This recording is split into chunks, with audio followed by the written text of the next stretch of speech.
Hello à tous, on se retrouve pour une nouvelle vidéo sur comment vaincre la dépression. Donc si vous êtes nouveau, je vous souhaite la bienvenue sur les faits de la foi, les faits qui j'espère vous mèneront à la foi. Et si cette vidéo vous plaît, je vous invite déjà à liker, à nous suivre sur Instagram, Facebook et YouTube, à ce qui va s'afficher ici, les faits de la foi. Aujourd'hui, on va voir 3 grands principes sur comment vaincre la dépression. Avant de rentrer dans le sujet, laissez-moi vous donner quelques chiffres concernant la dépression en France. Donc selon l'INSERM c'est quoi? C'est un établissement qui est en fait soumis au ministère de la Santé en France, nous dit qu'une personne sur 5 souffrirait ou souffrira de la dépression ou de la déprime dans sa vie. Et la dépression se caractérise par des symptômes comme la tristesse pathologique, la perte également de plaisir ou encore des systèmes cognitifs. Et ça a comme conséquence notamment parfois le suicide. Donc c'est un sujet qui est très sérieux et qui concerne tout le monde, vous comme moi. Et savez-vous que la Bible parle de dépression? Il y a eu beaucoup de personnages qui ont été déprimés ou dépressifs dans la Bible. Mais il y a un personnage en particulier que j'aime beaucoup qui est Élie. Et oui, Élie, le grand prophète Élie. Avant de vous donner les textes en question, on va regarder le contexte concernant Élie. Dans 1 Roi 18, Élie est appelé à faire face au roi Akab seul. Et il va challenger ses faux prophètes dans un conflit d'adoration. Et par la grâce de Dieu, Élie va en ressortir victorieux face au roi Akab. Mais voici, Jézabel va entendre parler de cette histoire-là et va proférer des menaces envers Élie, des menaces de mort. Et on arrive au texte en question dans 1 Roi 19, le verset 3 qui nous dit ceci. Élie, voyant cela, en parlant de l'histoire de Jézabel, se leva et s'en alla pour sauver sa vie.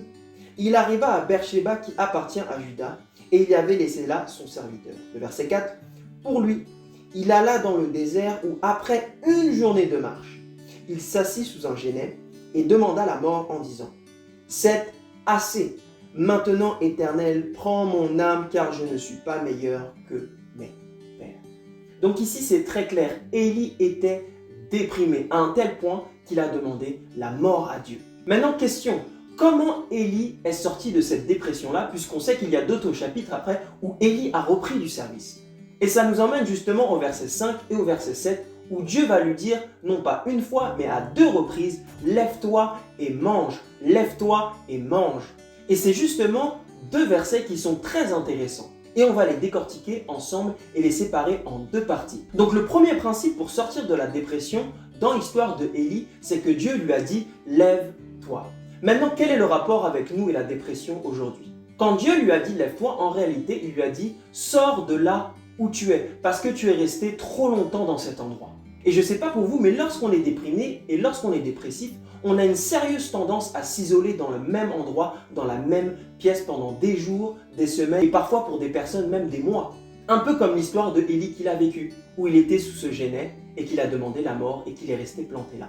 Mais Dieu lui a dit, lève-toi, Élie, sors de là où tu es. Justement parce que Élie était resté trop longtemps à cet endroit-là. Et vous savez que même physionomiquement parlant, le cerveau, lorsque vous restez trop longtemps dans une pièce et que vous êtes déprimé, il fait le lien inéluctable entre la pièce où vous êtes et la dépression. Donc pour sortir de la dépression, il faut sortir de cette pièce-là, il faut bouger. Maintenant, lève-toi aussi a une double signification pour nous aujourd'hui. Il ne faut pas simplement sortir de là où on est, mais lève-toi peut signifier aussi l'exercice physique. Et oui, parce que l'exercice physique n'est pas seulement bon pour le corps, il est aussi bon pour le mental.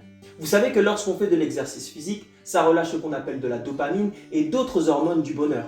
Et toutes ces hormones-là vont favoriser notre bien-être mental.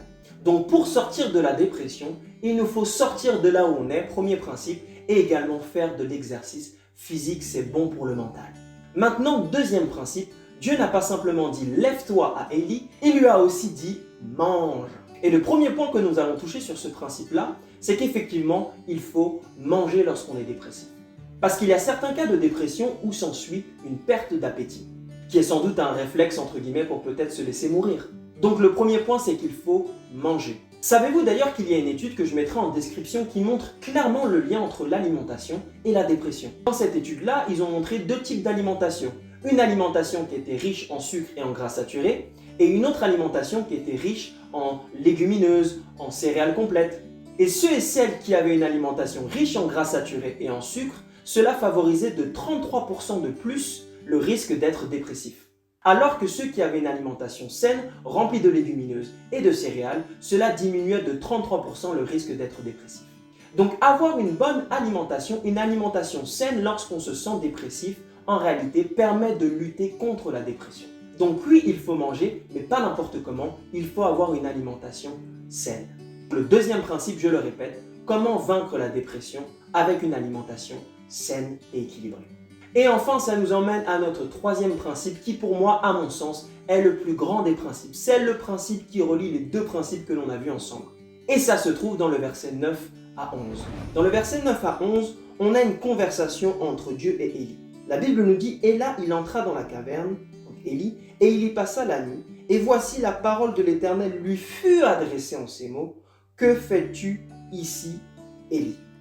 Et il va s'ensuivre donc une discussion, une conversation entre Élie et son Dieu. Si on actualiserait ça au goût du jour, Élie était en contact avec la parole de Dieu. Il a eu une conversation avec Dieu à travers sa parole.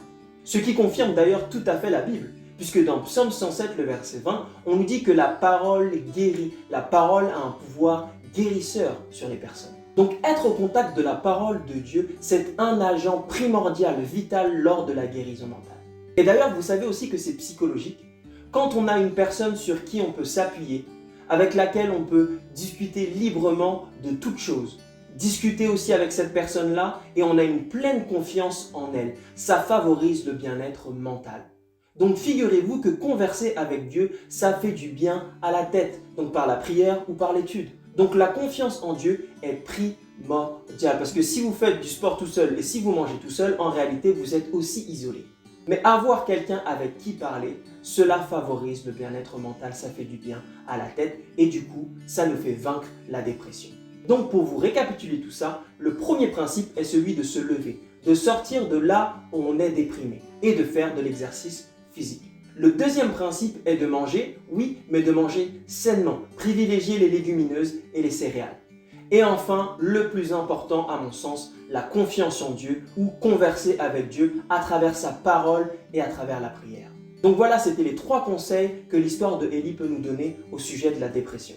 Donc c'est la fin de cette vidéo, j'espère qu'elle vous aura plu et si elle vous a plu, dites-nous gloire à Dieu en commentaire. N'hésitez pas également à mettre un like et à également nous suivre sur nos réseaux sociaux Facebook et Instagram au fait de la foi. Donc si vous avez des questions et des thèmes, n'hésitez pas à nous les envoyer également par commentaire ou en DM et on se fera une joie par la grâce de Dieu de les traiter. Voilà, donc c'était les faits de la foi, les faits qui mènent à la foi. Ciao!